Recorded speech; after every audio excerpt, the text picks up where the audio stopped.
If you talk to yourself, most people assume something is off. Maybe you've caught yourself doing it in the car, narrating your grocery list out loud, or having a full debate with yourself before making a decision. And somewhere along the way, someone laughed, someone gave you that look, and you filed it away as a weird habit you should probably stop.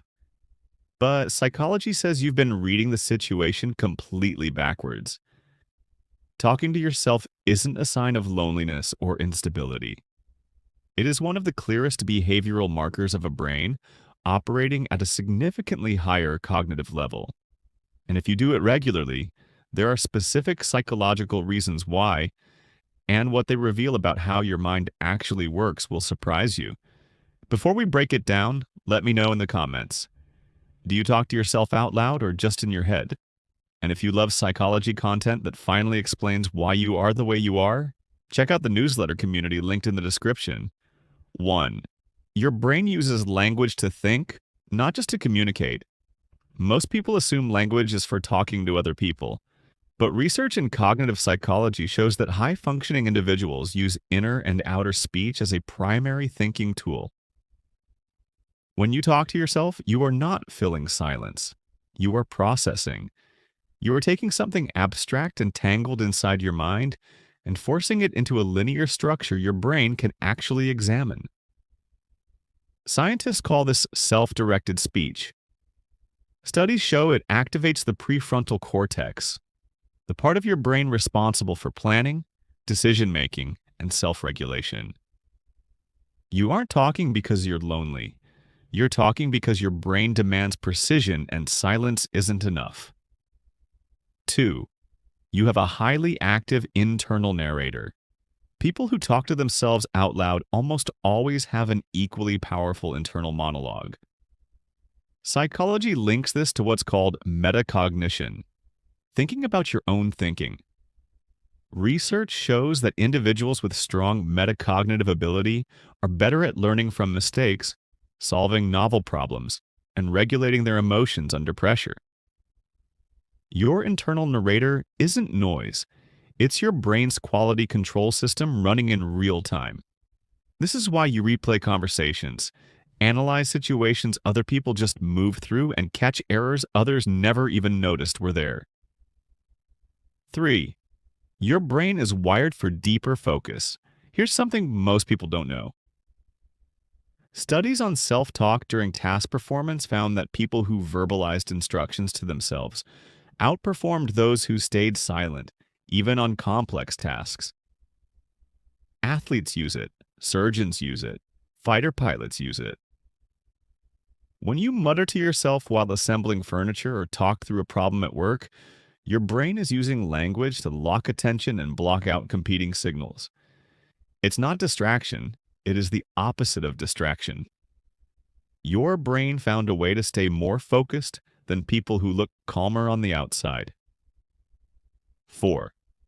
You process emotions at a deeper level. People who talk to themselves often do it most during stress, conflict, or confusion. That's not a coincidence. Research in emotional psychology shows that verbalizing an emotional experience, even quietly to yourself, creates psychological distance between you and the feeling. It moves the experience from the emotional center of the brain to the language processing center, which is more analytical and less reactive. You are not spiraling when you talk yourself through something hard. You are self-regulating at a level most people never access. This is why you tend to come out of difficult situations clearer and calmer than the people around you. 5. You hold yourself to a higher standard. Pay attention to what you actually say when you talk to yourself. For most people who do this regularly, it's not random. It's evaluative. You're checking your own logic, questioning your own motives, asking yourself if you're being fair, if you made the right call, if you could do better. Psychology calls this internal accountability. Research shows it is one of the strongest predictors of personal growth over time. You don't need someone else to hold you accountable because you never let yourself off the hook. That internal voice isn't your enemy. It's the reason you keep getting sharper. 6. Your mind is always building something.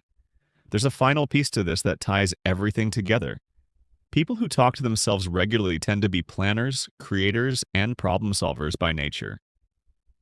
The self-talk isn't separate from their ambitions. It is the engine behind them. Research on creative cognition shows that people who externalize their thinking process, whether through talking, writing, or drawing, generate more original solutions than those who keep everything internal and silent. Your running commentary on life isn't a quirk. It's your brain in active construction mode, building ideas, testing scenarios, and preparing for futures other people haven't even thought about yet. Here's what all of this means. The habit you were embarrassed about is actually a window into how your brain is wired. You talk to yourself because your mind doesn't coast. It doesn't idle. It is always on, always processing, always reaching for something more precise than what silence can offer. That's not strange. That's rare. The next time someone gives you that look, remember this. The brain that narrates, questions, debates, and talks itself through the hard things is the same brain that outthinks, outlearns, and outperforms when it matters most. Drop a comment right now and tell me, what's the most interesting thing you've ever caught yourself saying out loud to yourself? And if you want more psychology content that explains your mind in ways school never did, hit subscribe because the next video might be the one that changes how you see yourself completely.